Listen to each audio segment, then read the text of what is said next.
Welcome back to My Child and I, where we take a look at how we can better raise our region's children. This week's topic, discipline. And here to help us this week are Derek Ward, counselor. Derek has worked with children, specifically with children, for many years. Veronica Evelyn, our in-house consultant and sociologist, and the director of Parados, Marcia Graham. Thank you so much. And as we always say here, there is no story more powerful than a true story. We recently met a young couple who have decided that they will never hit their kids. They have won so far. Let's take a look at how they are doing on Mark and Alicia's story. When Mark and Alicia Holford welcomed their first child into the world, they took the decision they would never hit little Cruz. Almost 3 years later, the Holfords have stuck to their word. We do a lot of reasoning, but what I find works is something that he likes to do. Say he's watching television, we would ask him, do you want to continue to watch this show? I will turn it off if you don't comply. He's getting more understanding because he would say, no, don't turn off the television. So he would then stop what we're trying to get him to stop doing. Don't turn off the DVD. But this is not as easy as it sounds. Not yet 3 years old, Cruz is no quiet toddler. His mother describes him as rambunctious. And while we visited with them, Cruz did use that dreaded word, no, a couple of times. Well, it takes lots of self-control. Outside of a lot of time and patience, it takes self-control, especially with the norm in the Barbadian public to lash, especially when we get into a public situation, let's say the supermarket. You know how kids get in supermarkets, throw a tantrum because they want something, and you feel this eye on you like, I would lash him if he was mine, and your hands kind of itch. And we've had to decide not to give into that, and it's peer pressure.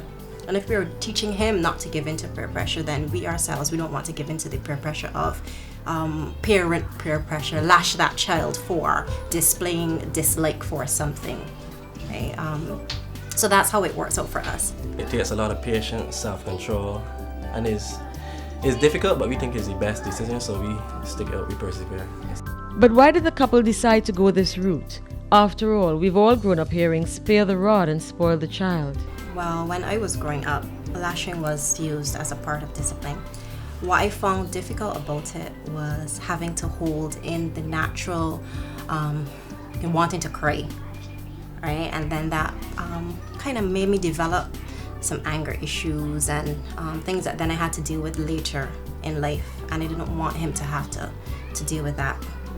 So that was what convinced me not to use lashing. Mark's decision was a little different. Mine, I basically wanted to try something different in terms of helping him to understand if you have a conflict or a disagreement with someone, you can resolve it without hitting. Basically using logic and talking and reasoning to solve a situation, and that was basically I wanted to try something different than the norm.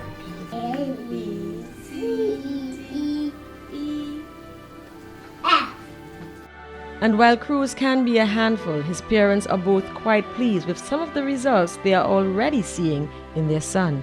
We find that he's a confident child because he is free to express himself, not in a disrespectful way, but to say, I didn't like that, or if we say no, he would ask, why you said no? Why did you say, why can't I have it? And that's fine, because he is a person.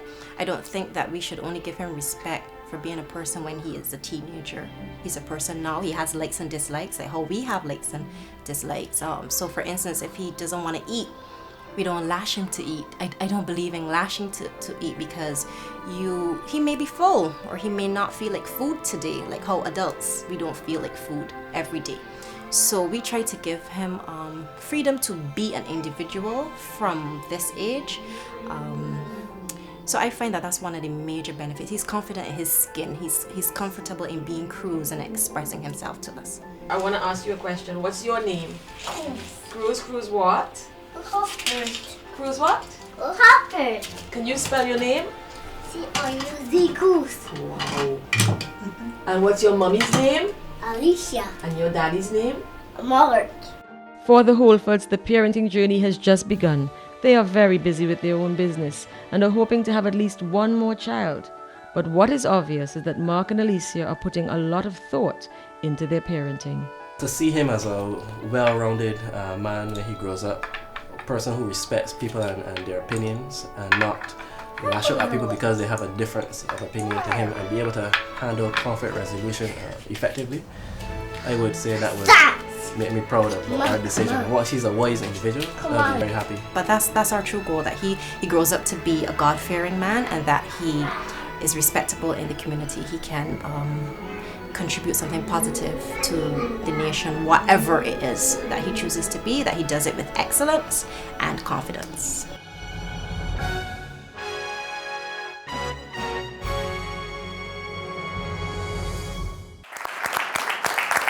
Thank you so much, Alicia. Just a brave move. Mark is not here today, but Alicia is here representing the family. Veronica, Derek, obviously a very brave move. I think I asked the audience before we started who has never gotten licks or lashes, and none of us could put up our hands. What did you get? What was probably the main takeaway for parents from Alicia and Mark's story? I like the fact that they have thought about the type of child that they're raising, because when we think of discipline, we're really talking about training, and that training is to shape character. The fact that they have an idea of who they want that child to be in the long run, that's very good. In terms of the punishment, the corporal punishment and no corporal punishment, well, we all have our different views on that. So we'll leave that there for now. Yeah. Yeah. Derek, what about you? Well, what I took from the documentary is that they're proactive parents, and they started with the end in view, and then they're charting the path to the end, and they recognize that their own experiences can impact on the outcome, and the outcome that they want for the child is a rounded adult, a person who's God-fearing, a person who's respectable. Which is good. And based on even Alicia's experience, she said, her anger issues came from the licks and the lashes and those things and the bottled up feelings. And therefore, I must commend them for starting with the end in view. Yeah. Alicia, tell us, you're young people, it's obvious. How did you decide, as a couple, that you were going to look so seriously at what kind of person Cruz became in the long run? Many people talk down about planning a family. You can't plan a family. And we actually made a conscious decision that we wanted to have a family. And we recognize that there are many adults that are going through life with unresolved issues, many things from their childhood. So you bully at school, and then you go to a workplace, you bully at work, and you're late in getting to school, and we're still guilty of that with getting Cruz late to school, but we're trying. You're late at school, and then you turn into an adult that gets to work late. So we recognize that you can't fix issues when you're an adult. There are things that you need to start from childhood and not 13 years old. Experts say that the first 5 to 7 years are the most impactful for a child. And so for us, that's why we're trying now, when Cruz is a sponge, to get the right things to him. That's wonderful. And I think, Veronica, you said it, and Alicia is saying it, discipline is training. Really, as I look through different definitions, that came up in all, whether it is military training, whatever discipline, it has to do with the training based on the fact that you want certain outcomes. Where in the Caribbean do you think, along what part of the journey did we come to a place where that corporal punishment, that issue of licks and lashes, or the sense that it was more punishment than anything else, became the centerpiece of discipline? Well, I would say that it's very historical.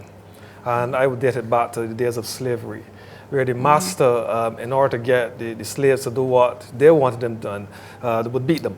And that's transferred now out of slavery into families. And for us to get our families to do whatever, get people to do whatever, we hit them. And then you recognize that children hit each other because they're not getting what they want. So I think that the historical perspective cannot be ignored, that has been passed on from generation to generation to generation. And then parents have become powerless because there are no options. We don't know what else to do by which to discipline a child. So the word discipline becomes synonymous with punishment. And Veronica, you were saying to me at one point that it is not that punishment is not a part of discipline, but discipline is something much wider. Exactly. Yes. Punishment is a necessary part of discipline. but it's only one side, because discipline can be proactive. Like Alicia said, we know we want to produce a good citizen. And when you are shaping character, you're doing so, and the things you're looking at, okay, I want this child to be self-controlled. I want this child to be thoughtful of others.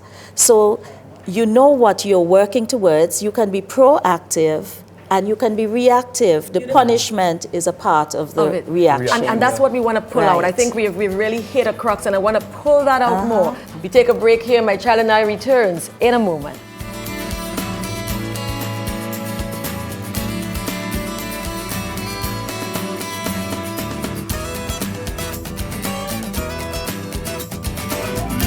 Hello, I'm Francine Charles, the host of My Child and I, where parents, teachers, and the wider community get together to look at how we can better raise our region's children. Well, we are now on the World Wide Web at mychild-and-i.com. Keep track of the program, get all of our healthy tips, and find out about conferences in your area on My Child and I online at www.mychild-and-i.com.